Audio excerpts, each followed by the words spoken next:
বাবাক ইয়াত স্থাপন কৰা হৈছে আঁহত গছৰ গুৰিত আৰু ওপৰত আঁহত গছডাল।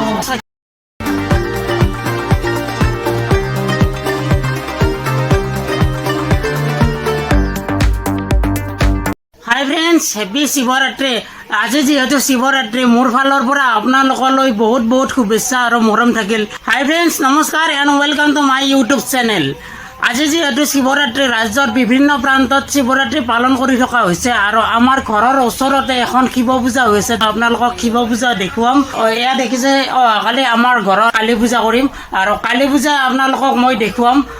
আৰু এতিয়া মই গৈ আছোঁ আমাৰ ঘৰৰ ওচৰত হৈ থকা এখন শিৱ পূজা আপোনালোকক দেখুৱাবলৈ, যিখন শিৱ পূজাৰ কথা অলপ আগতে মই কৈছিলোঁ।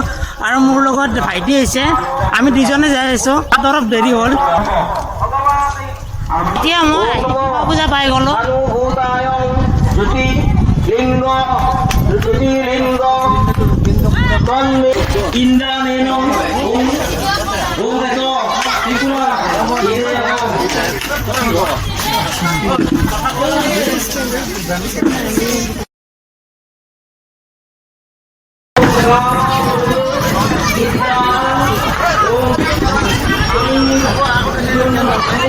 আৰু ইয়াতে ধূপ চাকি জ্বলাই থকা হৈছে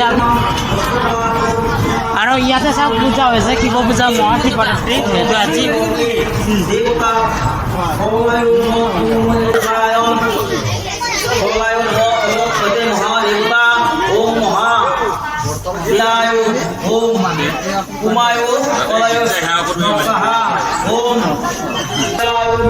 আৰু এইডাল দেখিছে আঁহত গছ। এই আঁহত গছডাল বহুত পুৰণি, আমাৰ ককাহঁতৰ দিনৰ কিমান বছৰ হৈছে অনুমান কৰিব পৰা নাযায়, বহুত পুৰণি।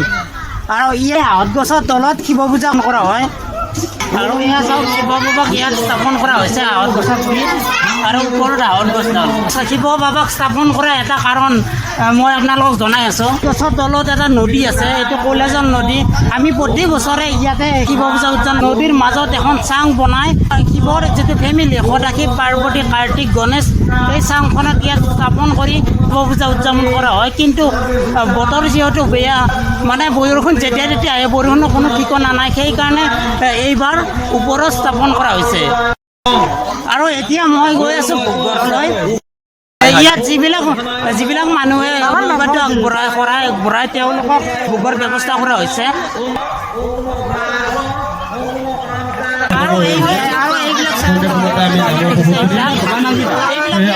বনাই থকা হৈছে। ইয়াতে বিচাৰি বনোৱা হয়, মানে সঁহাৰি বহুত পোৱা যায়।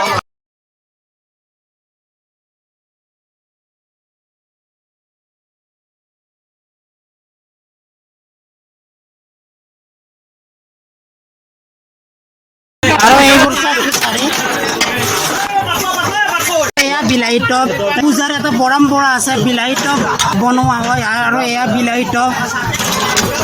আপোনালোকে জানেনে শিৱৰ দুটা ৰূপ আছে, এটা শান্ত ৰূপ আৰু এটা ৰুদ্ৰ ৰূপ। ফাগুন চ'তত যেনেকৈ গছৰ পাতবোৰ পৰি বহাগত গছজোপা এটা নতুন ৰূপ লয়, সেইদৰে সমাজত থকা অনুষ্ঠান প্ৰতিষ্ঠানবোৰে সমাজক এটা নতুন ৰূপ দিয়ে।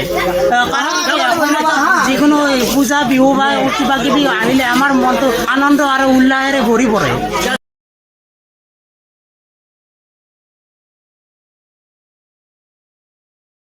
আৰু ইয়াত হোমপুৰি ৰখা হৈছে।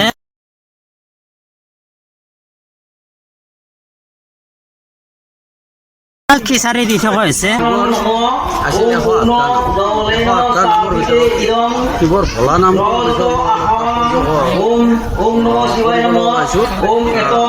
শিৱৰ যি ভোলা নামটো হ'ল, সিহঁতৰ ভোলা নম্বৰ অৰ্থটো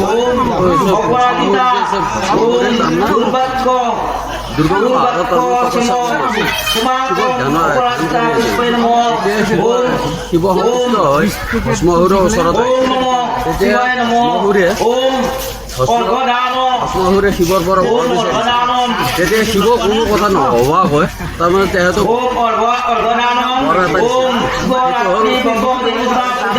হাতত যিয়ে স্পৰ্শ কৰি দিয়ে নহয় তেতিয়া সুস্থ হৈ যায় তাৰপিছত চাবৰ কাৰণে শিৱৰ মাথাত হাতখন চুই দিব বিচাৰক ভৈয়াম চবতে ধৰিলে তেতিয়া শ্ৰীকৃষ্ণ ভাবিলে তেতিয়াতো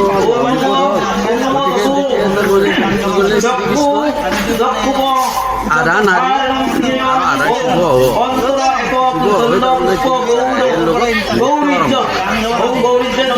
শিৱ নাচি নাচি দৌৰি আছিল তেতিয়া তেওঁ নাচি নাচি তাৰমানে কি হ'লে নিজৰ আস্থান তাৰমানে নিজৰ মাথাত দিলে তেতিয়া তাৰমানে কি হ'ল ভস্ম হ'ল একেবাৰে সহজ